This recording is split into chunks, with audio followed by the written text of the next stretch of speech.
I suppose I've been speaking quite a lot on God and the Godmen.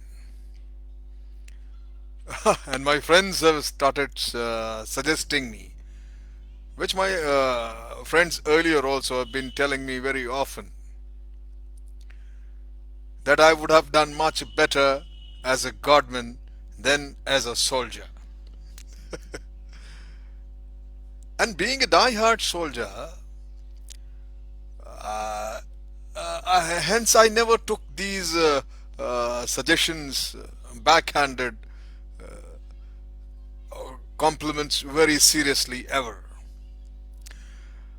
But yesterday, when a dear friend of mine, after hearing my few videos, he tells me and tries to convince me that still there is quite a lot of scope, my dear friend, for you to become a godman. And more so over when you have already superannuated from armed forces, hence have no obligation.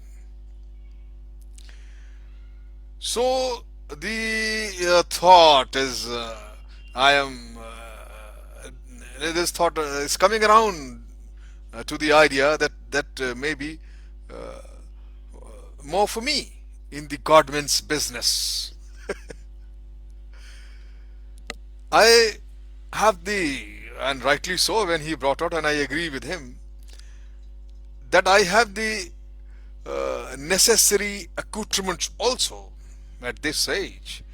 I can have unshorn hair. I have already sported a white beard. I can quote the scriptures if needed as well as the devil at times, as well as any of uh, current the current contemporary Godman's needed it, or they are required to talk about it. I can these spout word-shattering thoughts like them, you see, and during my talks very oftenly, which can pass any philosophy. For example, that God is love and find the truth within yourself. And lo and behold, I am there as a Godman. But knowing myself, there are hurdles in the way to the Godman. Is, which I'm talking about myself, which are my addiction to making fun of everything and laughing it off and letting it go. And of course, the another, my glad eye. Now, my first shortcoming of laughing it off and making fun at everything, and that can be controlled, and one can train himself to look little more serious. But what to do for the glad eye? Because I will have much more opportunity to gladden my vision as a godman than I had as a soldier. So before I resume my indulgence, I have to be very careful when I seek advice, suggestions, my friends, further. It will certainly a pleasure and fun. I have come around the Godman's idea out of sheer envy. This seems to get the best of both the worlds, my friend. The material as well as spiritual. There are far too many Godmans and their lifestyle I've seen, you all know it. It is beyond imagination. Even the emperors and the kings cannot even think of. I know one such Godman who surpasses Sadguru or Rajneesh or any Shri Shri Ravi Shankar or any of the contemporary Godmans. You all know about him. I was reading somewhere and that he was His Highness Maharishi Mahesh Yogi. You must have heard about him. He used to be staying in the royal suite of the London hotel, and that too I'm talking about 80s, and it used to be costing about 7,500 rupees per day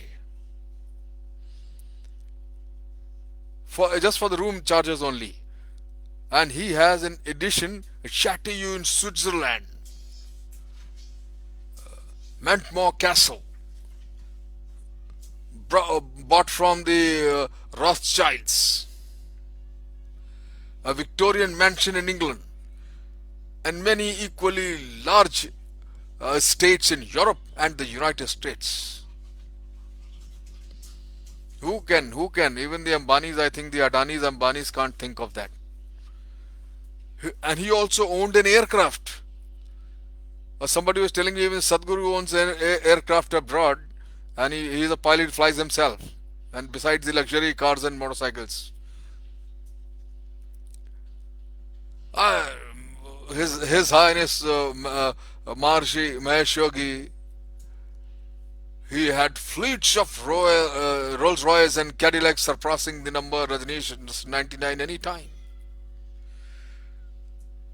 Not satisfied with what he has got, the Maharishi has advertised for the 800 bedroom hotel in England. From this hotel, he promises to generate 800 trained the meditators and flyers. And what are these flyers? These flyers, he will, out of people who can get airborne by sheer force of yoga, they start flying, who will then usher in a world government of the age of enlightenment. Various departments of his have been named, including an all-purpose ministry of all possibilities. I find it laughable, and I'm sure many of us, you may also find it equally laughable. The Maharishi's 2.5 million followers do not regard it as a laughable matter at all. And that goes for all Godmans. I mentioned one, the Maharishi and the other gurus, Swamis, Acharyas, and Bhagwans have taken a head start from me in this race.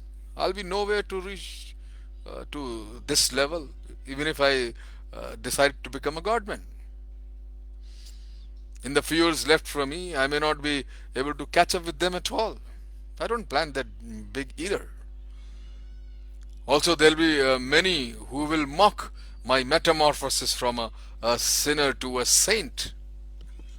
I had a friend, Colonel Dheer. He used to enjoy his drinks in the bar every evening. Although he did not know Urdu or not very much, very fond of poetry, but he mucked up one couplet. And every time I used to meet him, he used to let go his couplet. ये बंदे बंदगी करके भी बंदे बन नहीं सकते. ये बंदे बंदगी करके भी बंदे बन नहीं सकते, मगर हम बादा खाने से निकलते हैं खुदा बनकर. These people, despite their worship, can never become human beings. But I will emerge from the tavern like a god himself. And everybody used to burst laughing. So as far as my decision to become a Godman, my friend, it's difficult, very difficult to find a place because it's highly competitive. In my city, every corner you find a Godman standing, claiming to be a god. कहीं मंदिरों में दिया नहीं, कहीं मस्जिदों में दुआ नहीं. मेरे शहर में है खुदा बहुत, मगर आदमी का पता नहीं. कहीं यूं न हो तेरे हाथ में, मैं हवा से मिलके भड़क उठूं. अभी खेल मत मेरी राख से, मैं सुलग रहा हूं बुझा नहीं. My friend, I think I'm better a soldier, better a author, better a scholar, better a speaker and motivator than a Godman. Thank you very much.